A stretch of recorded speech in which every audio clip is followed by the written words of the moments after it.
Recently, through my wife's friend, I accidentally discovered that she had been unfaithful for the past 20 years.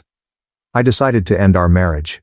My wife, 44 female, and I, 43 male, have shared 20 years of marriage, and our journey began when we were high school sweethearts.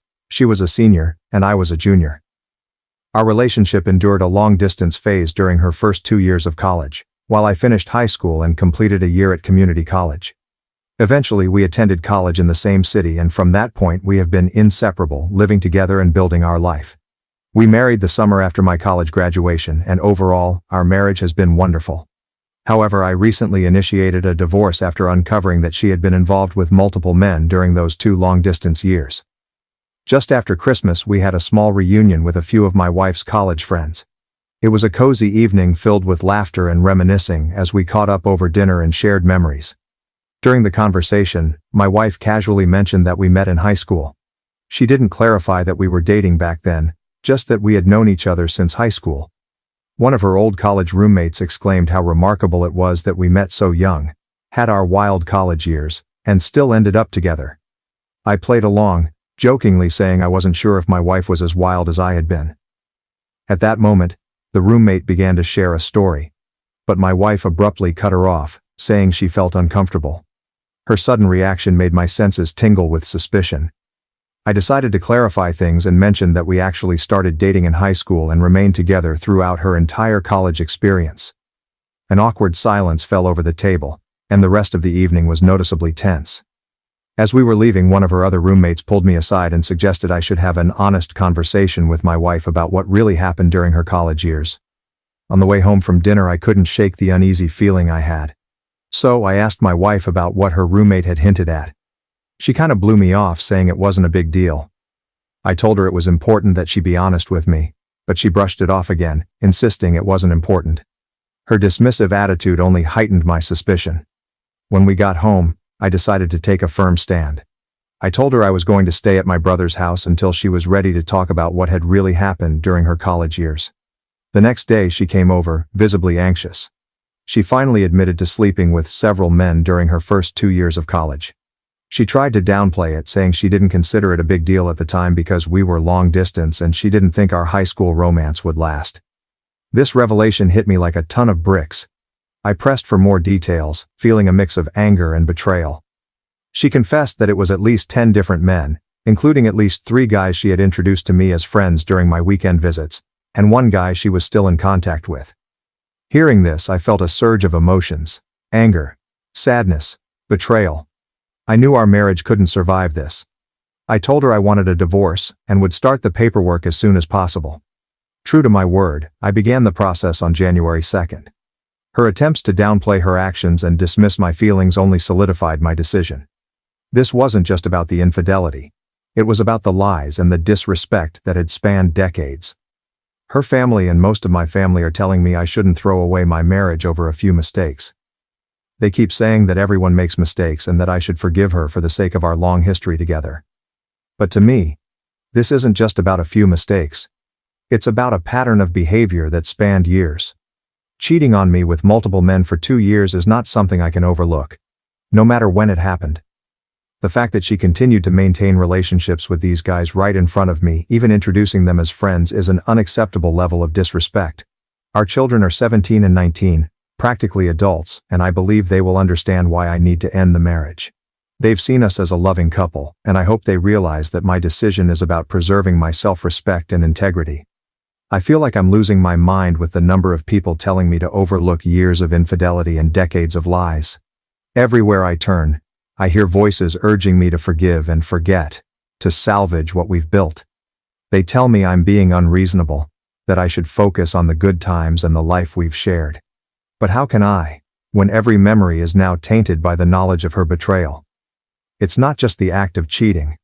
It's the deceit, the lies, the continuation of friendships with those she cheated with. How am I supposed to trust her again? How am I supposed to look at her the same way, knowing what she did, and how she dismissed my feelings when I confronted her? I keep questioning myself, wondering if I'm overreacting, if I'm being too harsh. But then I remember the pain I felt when she admitted to her affairs. The anger and betrayal that surged through me. I remember the nights spent wondering how she could introduce me to those men. How she could maintain those friendships without a hint of guilt. It's not something I can simply get over. It's a fundamental breach of trust that has shattered our marriage. Am I wrong for leaving? I don't think so. I feel like I'm fighting for my dignity. For my right to not be lied to. To not be disrespected in such a profound way. It's not about revenge or holding a grudge. It's about acknowledging that some lines, once crossed, cannot be uncrossed. I'm writing this because my wife and a few of her friends have been telling me it's normal to sleep with other people in a long-distance relationship, and that I'm the odd one out for not doing the same. I felt like I was being gaslit and needed an outside perspective. Since we live in a state with a waiting period to finalize a divorce, I thought it would be wise to get some insight before things are set in stone. After hearing these comments, I see a handful of people agreeing that it's common to sleep around in long-distance relationships, but they seem to be a minority. During those 2 years of college, we saw each other a couple of weekends a month. I lived about 3 hours away from her college, so while it was long distance, it wasn't like we were separated by the entire country. We didn't go months without seeing each other. The 3 guys I met while she was in college were introduced to me during parties. These weren't formal introductions, just casual meetups at social gatherings. The topic of me being her boyfriend never really came up, so I have no idea if they knew we were in a relationship. One of these guys is still in our lives because he married a mutual friend from college. He isn't some secret contact she's been messaging on the side. He's someone we've both been in touch with regularly for years. After finding out about my wife's infidelity, I spoke to him a few times to understand his side. He told me he had no idea we were dating back then and has since blocked my wife on social media out of respect for me. Some people have questioned how her college roommates didn't figure out the timeline at our wedding. The answer lies in how we handled our marriage celebrations. My wife and I had a very small ceremony with just close family in Texas. Later we went back to the East Coast and threw a big party for our friends. We skipped the typical wedding reception traditions where couples share details about how they met and their journey together. Because of this, her roommates never pieced together that we started dating before she went to college. They seemed to assume that we only started dating during the year we both lived in the same city, and then moved in together. This gap in their understanding explains why they never questioned the timeline or suspected any infidelity. I was open to therapy or some kind of attempt to save the marriage. I genuinely believed that with some effort we might be able to work through this. But her constant insistence that what she did was perfectly normal and that I'm the one who's overreacting has been too much for me to handle.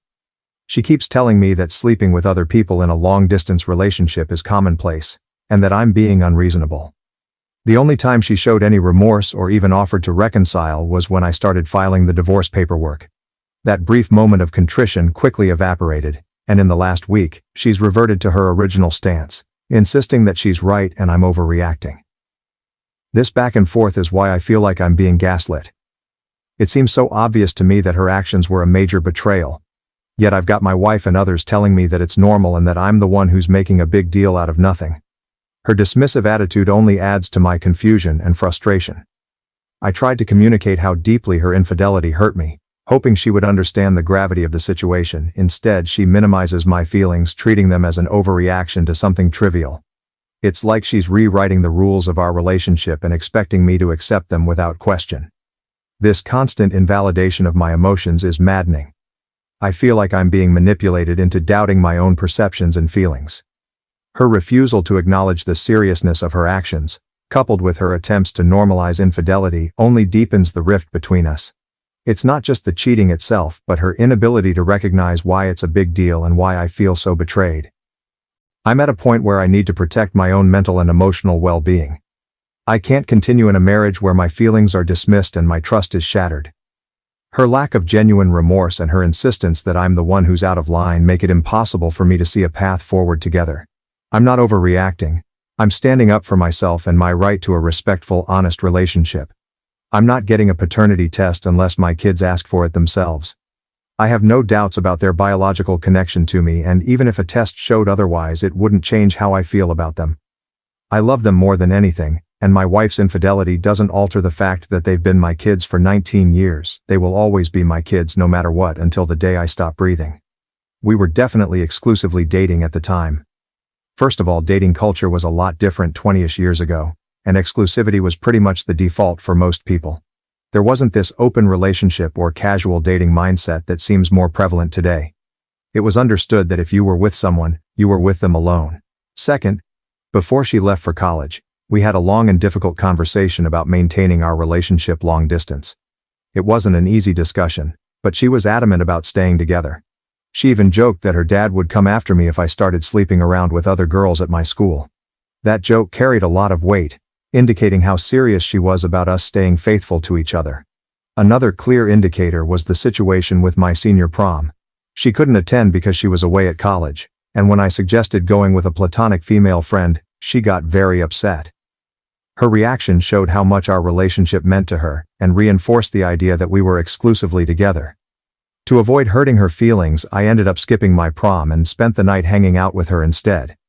While we might not have explicitly used the word exclusive, all these reasons combined with the nature of our relationship before she left for college made it clear that we were committed to each other. The expectation of fidelity was implicit in our actions and discussions. I followed up with the friend who suggested I should have an honest conversation with my wife. She revealed that 10 guys would be on the low end, and mentioned that there was at least one pregnancy scare during those years, which I had no idea about. Honestly, the number of guys isn't the main issue for me. What really matters is that my wife seems completely incapable of understanding why her actions were wrong and why I feel so deeply betrayed. It would make a huge difference if she showed any genuine desire to fix this, but she hasn't. Throughout our conversations, she consistently dismissed my feelings, telling me I was overreacting to what she considered totally normal behavior. She didn't express any regret or consideration for the hurt she caused until she realized I was serious about filing for divorce. Only then did she get defensive and angry. But even in that moment, it was clear her concern was more about the consequences than about my feelings. The lack of remorse was evident. She didn't offer to fix things or suggest ways we could work through this until I had already started the paperwork and notified her that I had a lawyer. It wasn't about repairing our relationship. It was about damage control. This response reinforced my belief that she doesn't grasp the depth of her betrayal. It's not just about the infidelity itself, but about her ongoing disregard for my feelings and our marriage. Her dismissive attitude, especially in the face of such a serious issue, left me no choice but to move forward with the divorce. I believe we can manage co-parenting. Our kids are older, and I've been saving for their college and post-high school expenses for years, so custody and financial issues shouldn't be a major hurdle. We're both financially stable and earn good incomes. I'm open to therapy if she's willing, but at this point it feels more about becoming effective co-parents and finding closure rather than saving our marriage. I've taken steps to move forward with the separation. I hired a lawyer who drafted an intent to separate documents and sent it to her via certified mail. This isn't an official divorce paper filed with the state. It's more of a preliminary step, ensuring she has the opportunity to hire her own lawyer if she wishes to contest it. The actual divorce process will likely span several months. For now, I'm not fully moved out. I've been staying at my brother's place while I figure out a more permanent living situation. Regarding the timeline, the dinner with her friends occurred on the 26th. That night I went to my brother's house to cool off and give her some space to reflect. Over the next 4 or 5 days we had multiple conversations and it became clear that she didn't think she had done anything wrong. If she had shown any remorse, regret, or basic consideration for my feelings, I might have reconsidered and waited. But her dismissive attitude left me no choice. So I found a divorce lawyer and we quickly filled out the standard intent to separate agreements, which were sent the same day. Even now we are not legally divorced, and I'm not certain if there is an official legal concept of separation in my state. Nonetheless, I've made it clear that this process is happening, and I've started the necessary steps to move forward. Update 1. Let's dive into what I discovered about her college years. After several counseling sessions with my wife and conversations with 2 of her former roommates, it became apparent that her roommates had suspected something was amiss back in college. They mentioned that the situation seemed off and likely involved cheating. My wife had told them that we both had some wild times in college but had worked things out before we got married, so they never felt the need to bring it up. The roommate who pulled me aside during the dinner was particularly uncomfortable with the fact that my wife had clearly never discussed this with me and felt I deserved to know. Regarding the men she was involved with, it turns out that the introductions to some of these guys weren't intentional. One of the men she slept with ended up dating and eventually marrying one of our mutual friends from college. This was the guy she remained in contact with. In our counseling sessions, my wife initially tried to shift the blame onto me, suggesting that I had pushed her into those situations. However, she has since acknowledged that it was wrong. When I visited her during college, she often planned for us to stay in her room or hang out alone. But I wanted to experience college parties, as I had missed out on that during high school and community college. She didn't expect me to meet the guys she had been with, but they were often at these parties and she felt she couldn't avoid it. While I still think it's incredibly disrespectful, it's somewhat less egregious than if she had intentionally paraded me in front of them. The whole situation has been a complex web of half-truths and omissions, which makes it all the more difficult to process. Her friends suspected but didn't intervene, and my wife managed to maintain this facade for years. Most of our therapy sessions have centered around why I see her infidelity as a significant betrayal, while she doesn't. Initially, she rationalized her actions by saying that none of these men were in relationships with her. They were mostly one-night stands or friends with benefits. In her view, these encounters didn't qualify as a big deal since they weren't romantic relationships. Her words, not mine. From my perspective, the nature of the relationships was irrelevant. We never agreed that such behavior was acceptable. In fact, she had actively discouraged me from doing the same. The double standard was glaring, and added to my sense of betrayal. As we delved deeper into this issue over the course of 2 therapy sessions and after she consulted with some friends, my wife began to see things differently. She now acknowledges that her actions were a breach of our trust and the foundation of our relationship. This new shared understanding has allowed us to discuss the situation more openly and honestly, moving from heated arguments to productive conversations. This shift in our dynamic gives me some hope for our future as co-parents. While the prospect of saving our marriage feels out of reach, being able to communicate honestly about our past can help us establish a healthier relationship moving forward. This is crucial for the well-being of our children and for navigating the complexities of co-parenting effectively. Now here's why I'm 100% committed to getting a divorce. 2 pivotal things came to light that made it clear I needed to end the marriage. First, about 10 years ago, we hit a rough patch and went through a period of almost 2 years without any intimacy. She had mentioned that our physical relationship was becoming monotonous, so I tried to bring some excitement into it. Nothing extreme, just some light roleplay and items you'd find at a novelty store. However, it turned out she was fixated on some intimate experiences from her college days, which she is not comfortable discussing. She wanted me to recreate those experiences, but when I did, it made her feel awkward and guilty because it reminded her of other men she had been with. The fact that she insists these experiences were meaningless, yet they still affect our marriage, tells me they were more significant than she's willing to admit. Second, she confessed to flirting with coworkers during business trips since the pandemic ended. Although she claims nothing physical happened, it did progress to the point where she went on a date with one of her male colleagues. For me, that was the absolute deal breaker. These revelations shattered any remaining trust I had. The first issue showed me that past experiences were still haunting our present despite her claims otherwise. The second issue made it clear that she was willing to cross boundaries again, even after everything we had been through. These 2 factors combined made it impossible for me to see any hope for salvaging our marriage. We have informed our children that we are getting a divorce. We explained to them that it stemmed from some bad decisions made during college, decisions that we've been unable to move past. During the conversation, my 19-year-old, who is currently in college, directly asked if I had been unfaithful to my wife while she was away at school. This question caught my wife off guard, but she bravely admitted to our children that she was the one who cheated. We have both agreed to refrain from sharing any more details with the kids. It's essential to protect them from the more painful aspects of our past.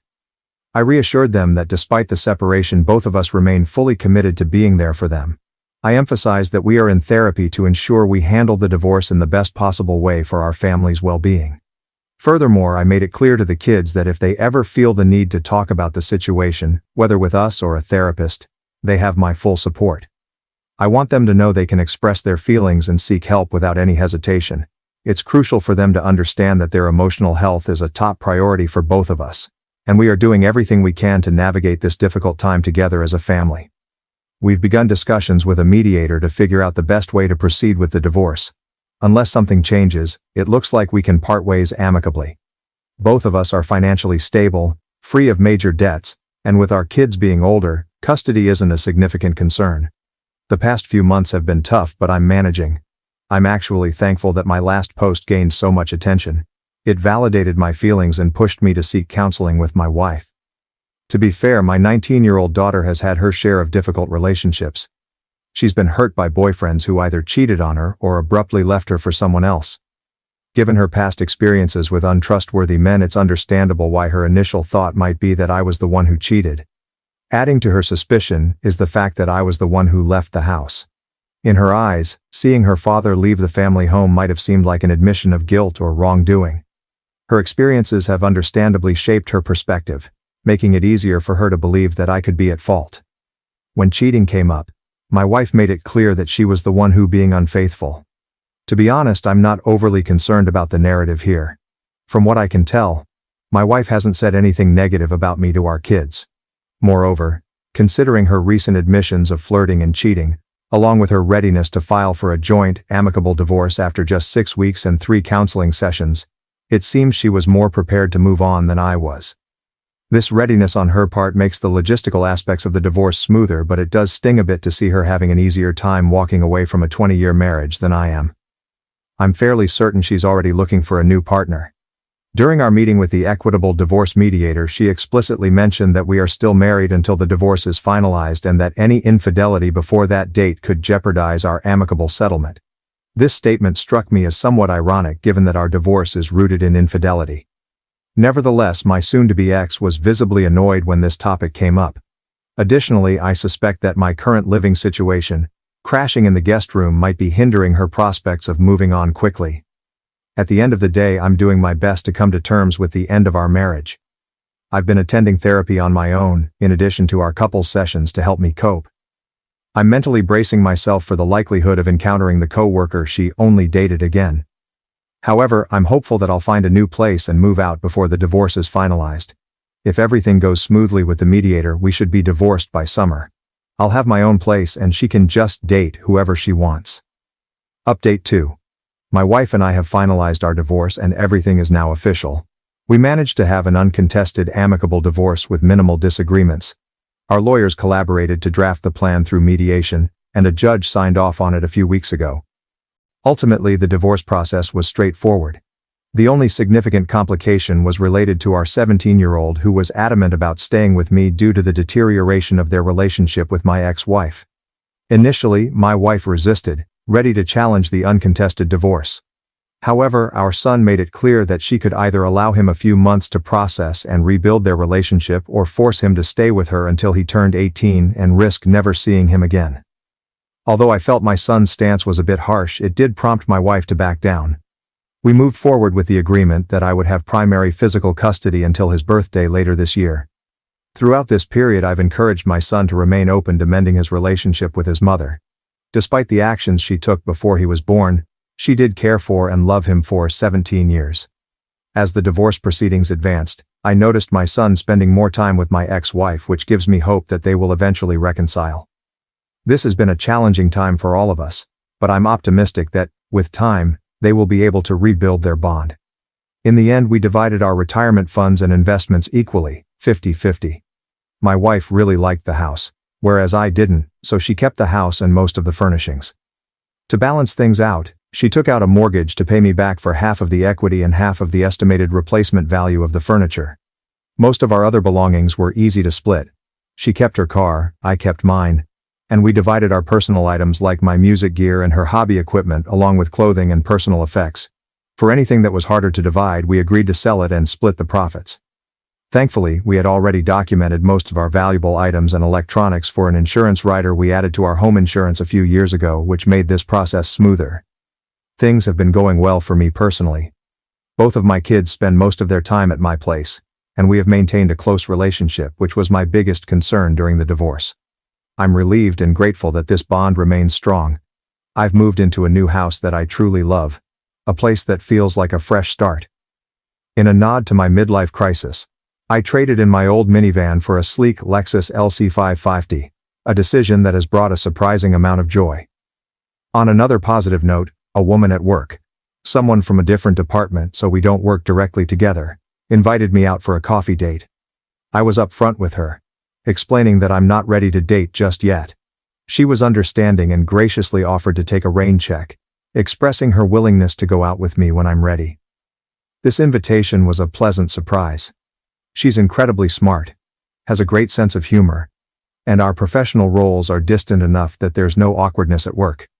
My ex and I are still attending couples counseling, but now it's focused on achieving closure for our marriage and ensuring we can co-parent effectively. These sessions have been invaluable for processing everything and maintaining a healthy, positive environment despite the circumstances. However, they've also confirmed that divorce was the right decision. It's become evident through our discussions that my wife began dating as soon as the divorce process started, indicating that whatever love we had was already fading. I'm pretty sure the co-worker she claimed was just a friend even dropped her off at our recent session. Surprisingly, this didn't really upset me, which is a clear sign that I too was ready to move on from the marriage. In the end, healing from the betrayal will take time, but I feel like I'm making good progress and can confidently say that the divorce was the right choice. I've shed more tears in the past 4 months than in the last 20 years combined, but for the past month, I've genuinely felt good about myself for the first time in a long while.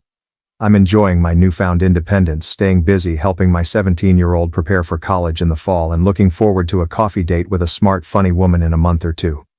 The journey through our divorce taught me the value of honest communication.